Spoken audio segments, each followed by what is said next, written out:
And we're live, ladies. We're live. Gents, you always stepping on me, Brian. Boys, girls, children of all ages. Welcome to the Countdown, brought to you by a show about shows where me and a friend of mine count down a top 10, something involved in the world of movies, cinema, cinematic adventures, if you will. I am, of course, your host, JPO, Jordan Pierce Owens, joined here this week by the resident animated guy, Brian Nussbaum. Brian, how are you?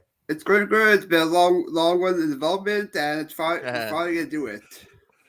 We are finally, yes. We talked about it for a little bit here. We had it scheduled a couple times. I had things come up. You had power outages. We're finally here, though, to talk Dreamworks animation, our top 10 here. You know what? Let's just get her done, as a wise man once said. Give me your honorable mentions and your number 10. Sure. My honorable mentions are have Kung Fu Panda, Chicken Run, The Penguins of Madagascar, B-Movie, Flush the Ray, Over the Hedge, and Shrek Forever After. But number 10, I'm going with Madagascar 3, a sequel that surprised me with how great it was, with the aspect of our characters. First see them in Africa, then we get them over in Europe and being chased by crazed animal person voiced by Francis McDormand. So yeah, number 10 is Madagascar 3. JPO, what's your number 10? Very good there, very good. I did just a quick caveat too. For my list, I wanted only one of each franchise. So I kind of, when I go with my franchise, I kind of went with the best of the franchise, in my opinion here. So that way I don't have too many on one list. That's just my weird caveat. For my honorable mentions, I have Over the Hedge, Chicken Run, Boss Baby, Abominable, and Puss in Boots are my 5 honorable mentions here for DreamWorks animations.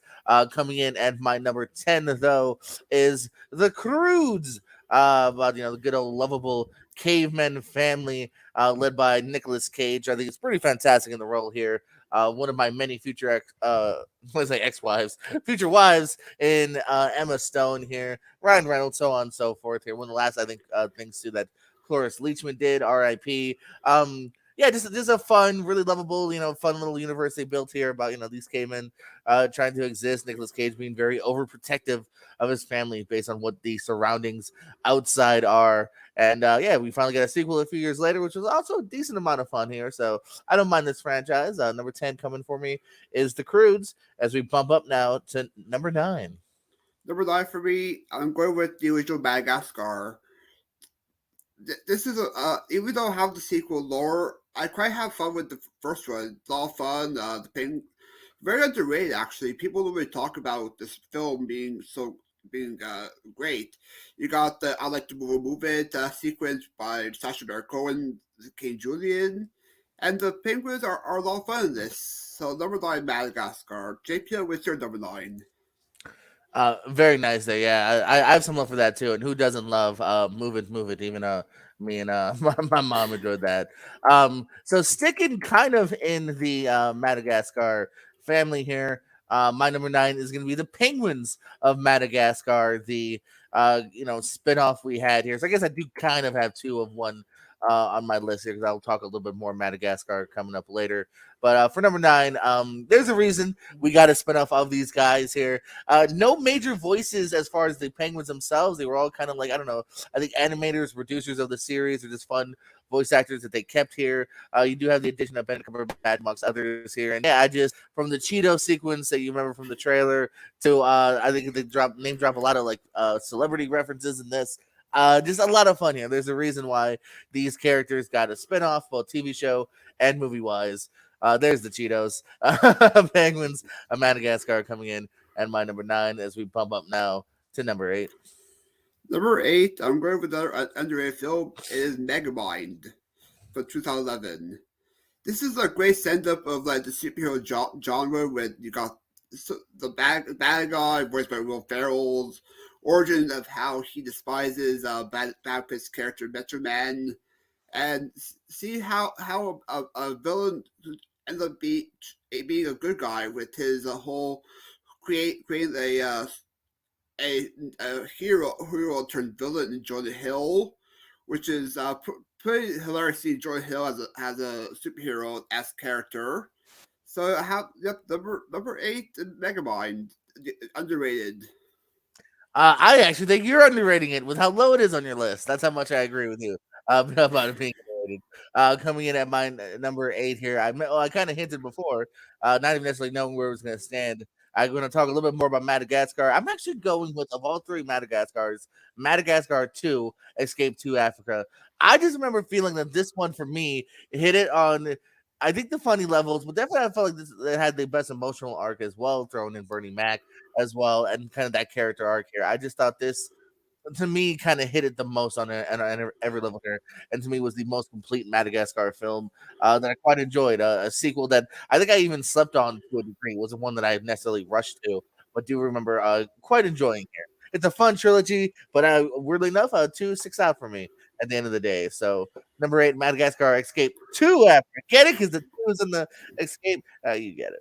Okay, we're gonna now pump up to number 7. Number 7, I'm going with one of my favorite anime Dreamworks sequels. That is House of Jade and Dragon 2. I wasn't that big of a fan of the first one. And the sequel that blew me away with how great the animation was. Seeing Hiccup's mother in this film, voiced by Kate Blanchett, and the villain pretty great. One of the better Jewish villains in my opinion in the CG the whole era. And I I this is my favorite trilogy, so I'm going with number 7, How to Dragon 2. What's your number 7, JPO? That's a great one here, man. I said before I tried to keep to just one of the franchise. If I didn't do that rule, all three How to Train Your Dragons would be on my list. I think it's legitimately not even animation. It's one of the best trilogies as far I as just agree. each of them being pretty tight and good. It's one of the best trilogies we've had in maybe forever. Actually, I was gonna say in a while, but maybe technically forever. There's not a bad entry in the How to Train Your Dragon series so far. Coming in at my number 7 here. I think we're going back to, what is it, the year 2006. Remember that? Flushed Away, we're going to talk about briefly here. The Hugh Jackman led cartoon here. I just love the kind of more, this is a great blend of like, it almost looks like it should be clay, but it's not. And I just think, again, just the world building here, I had a lot of fun with here. There's a lot of great set pieces here. Hugh Jackman, I think, is a great voice artist. We've heard him a couple other times here, but he's the lead here. And yeah, I just remember having a lot of fun with it. It's one that I've been meaning to actually go back to because I haven't seen it a lot, but the times I have checked it out, I've thoroughly enjoyed it. Flushed Away coming in at number 7. We're almost at the top, but we're at number 6 now. Number 6, I'm going with my favorite. I said Kung Fu Panda on the vision, and number 6, I'm going with Kung Fu Panda 3. This is my favorite. Yeah, another one of the best of the trilogy you mentioned. One of the best trilogies, I would say. And the third one we got Poe's father in this, voiced by Walter Ray himself, Bryan Cranston. See him and see Poe's family, like with all the pandas. Him taking charge of the don't him in charge of the Warriors Furious Five. Great villain is J.K. Simmons as Kai, and I had a lot of fun with this. Another one of my favorite trilogies. So Kung Fu Panda 3, number 6. Yeah, man. No, it's actually another really good example of a pretty decent trilogy. There's not one that I wouldn't recommend to a pretty decent degree here. Really great family trilogy too for Kung Fu Panda. Coming in at my number 6 here, we're gonna jump to, I believe, an honorable mention of yours, the B movie. What's the Like deal with Seinfeld? yeah, like Um, jazz. do you like jazz? Again, I don't know. I again, I keep saying world building, but I like when we kind of see different glimpses into all these different things here from the get go. You're invited into this world here, of the fast moving B world here, and maybe trying not to necessarily stick with what you're always given at first here. It has a couple of weird turns in the second half. But again, I just kind of felt like the laughs were here. I wish Seinfeld would do more in general. And yeah, I had a good time with this one here. It's one that I have gone back to here and there and have kind of just put on and had a good time with here. So B movie coming in number 6 as we are now in the top half of the list with number Halfway there, 5. they go prayer, as you Ah, you say. get it. You get it. Number five, I'm going with one of the most underrated Christmas movies, and that is Rise of the Guardians. This movie kicks ass. One of the best. This is like the semi Avengers aspect. With all the holidays. Easter Bunny. You got voiced by another Hugh Jackman. You got Alec Baldwin here, which was in Boss Baby. We got Chris Pine. So a great voice cast. Then teaming up against the Boogeyman. I believe it was voiced by Jude Law actually, and it's all very very great. You got Russian Santa Claus, which is one of the great Santa Clauses, I would say. And yep, number five is Rise of the Guardians. I gotta admit, I know you're not alone in the love for this movie. It is a blind spot of mine. It is something that I have not gotten to see Really? yet. We're almost there in the holiday spirit, so maybe I'll plop it on for me and my niece this upcoming Christmas. Because yeah, this is one that I don't know. The trailer didn't do much for me here, but I have almost so more so in the last year or two have heard more praise about this, and like people saying like, no, this is a good one. Check this one out. So something I do got to see. So it's not on my list just based on the fact that I haven't seen it.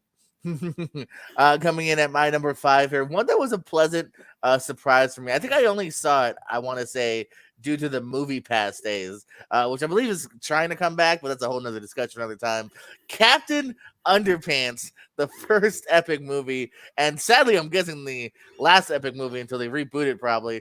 I believe it's a Netflix series, I believe. A series, yeah, but it was the first epic movie that never got a sequel, so Yeah. obviously they were hoping for more. The books themselves were I was a little too old for them. I remember when they came out and they were big sellers. I just couldn't get into them, so I walked in the movie very kind of whatever. But again, the humor here is top notch. It's very smart how giving it to the kids, giving it to the adults here for the humor here. They play around with animation styles later on. There's some great sock puppet humor, and Kevin Hart and Thomas Middleditch are fantastic as the two lead people here. The adventures they go on. It worked, man. Like this is a kids film that I think that definitely worked for me. Obviously, in my number five. So, number five, good old Captain Underpants. Who, if they ever do a live action, I'm gonna audition for that baby. I can Um, see you as cut to the pants, actually. thank you. I'm not sure if that's a compliment or not. As we move on to number four. Yeah, these top four is actually are my 120 actually of all time. At number four, I'm going to bring up The Prince of Egypt from from 90. I believe it's from 98. Great with telling one of the best stories of Moses in film besides in animation. You got Val Kilmer, you got as Moses, you got Ray Fiennes as Ramses. It's a great supporting cast as a Danny Glover. Jeff Goldblum is in this film with Sandra Bullock, and one of the great stories of Moses and Hebrews, and I enjoy it a lot. So that's number four. Very nice. Another one that it might make people mad. I've seen it. I feel like I need to rewatch it because I didn't. Maybe because I think I saw it almost too young. I don't know. I didn't get into it when I was a kid. I haven't done a rewatch in a very long time, so something I kind of think I need to revisit because I know it's another one that has a lot of love out there. One you talked about one of the sequels before. I'm gonna go back to the OG Kung Fu Panda here. Our boy Jack Black, who's finally returning to the role of Netflix here. What a great cast here. We all know him. Rogan, Jackie Chan, Angelina Jolie, Dustin Hoffman. Again, you know what I mean? It's a very silly premise here, but it works based on the tight script, based on the great voice acting here. You absolutely fall in love with Poe. A panda is just a great option, I think, in general here. I could definitely see this very much as being a one note guy walking into Dreamworks. A panda that does karate, sold, but they had a really tight script here, and it's a lot of fun. And as you said before, it ended up being a really good trilogy. One that, like, I think it sounds like we're moving along to a fourth as well at some point here. So, I believe Kung the Fu, 2024 I think is coming out. Number yeah, four. yeah. So we're getting there now. Hopefully it lives up because, like I said, so far not a bad entry in the pile. Pretty decent entries as well as my number four. As we now get to my favorite number. When in doubt, what's your number three? Yeah, this top three was tough for me. I'm going to bring up the one that started off for DreamWorks CGI, and that is Shrek. Uh, a good spoof on the fairy tale aspect. You got Mike Myers as Shrek, which originally was supposed to be Chris Farley as Shrek until he sadly passed away. A. Murphy as Donkey. You got Princess Fiona, voiced by Cameron Diaz. John Lithgow, the very short villainous Lord Farquaad. I love all the spoofs you get in here. You got showing the magic mirrors in here. You got the little pigs. He hosted both and he sort of eviction notice. I had a lot of fun with this, and this is my number three. So JPO was your number three. Coming in at my number three here, you talked about it before. I told you I thought you were underrating it, even though you said it was underrated. I got Mega Mind coming in at my number Oh, three round here. number three. What? Round number three. Yeah. Yep. What? You confused me. I said round your number three. Oh, they said round number three, and I'm like, yeah, that's the third round. Yeah, I No, got you. Okay. not round. Yes, no, absolutely, man. This movie is one of the biggest laughs I get here, and again, it's a spoof on a genre that I absolutely love, the superhero genre here, and I think Will Ferrell.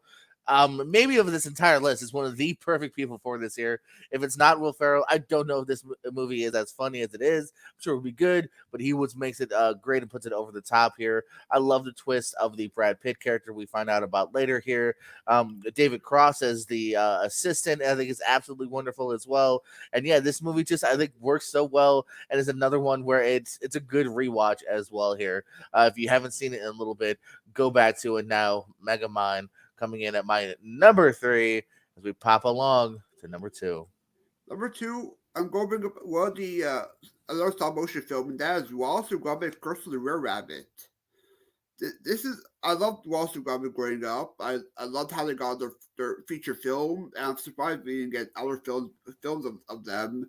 A lot of fun. I was like the horror aspect of setting up the werewolf. You get the rare rabbit, and you got the whole body swap aspect with the rabbit Hutch turning into Wallace, his personalities, and Ray Fiennes another Ray Fiennes performance as the villain. He did a pretty good job as Victor, and I love the whole third act. You get the chase sequence on the plane with Wallace and his dog, Victor dog, and yeah, that's my number two.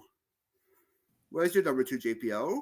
Very nice. I might have to check that out. That's another blind spot of mine here. Really? I've got some love for Wallace and Gromit from the little bit I've seen of it, so I do think I would enjoy it.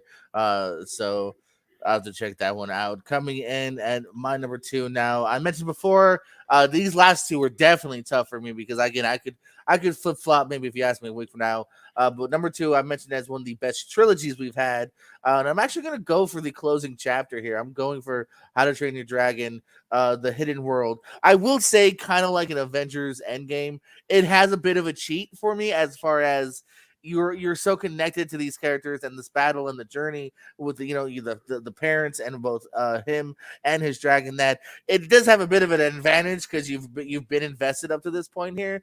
But again, I think this one it's grander. I think it has one of the most heart wrenching stories that we've had so far, as well as the laughs here. Again, I just think this movie bangs on pretty much every level here. A truly fitting closure. It would suck if this movie wasn't as good as the first two, because then you would go, oh, it started off so good. But this movie absolutely ends on a perfect level here. And again, it's not too afraid to. I love a kids movie and a kids TV show that doesn't necessarily have to hold the kids' hands. This movie and the whole trilogy is willing to be brave enough to do certain things, hurt characters, and talk about big emotional things, and as well as being a great kids film here. I know my niece wanted a hiccup for a little while here that we finally got her, and whatnot. So again, I just think this is a great film here. My number two, How to Train Your Dragon: Hidden World. Oh, look at them! Look at them! What do you got for your ultimate, your number one here? My number one is my favorite sequel of all time, and that is Shrek 2. A sequel that one of the best anime sequels I would say of all time for anime. You got you got Introduction to Puss in Boots. You got Introduction to Fairy Godmother and Prince Charming. The whole you see that whole aspect like sort of Beauty and the Beast or cinema type aspect with Shrek and Donkey turning human, even Fiona turning back into human. You got their parents, voiced by John Cleese and Julie Andrews. One of the best action sequence I would say with the holding out for hero sequence with giant gingerbread man Mongo, and yep, one of my favorite anime sequels. I believe the first sequel I ever saw in theaters. I think for animated.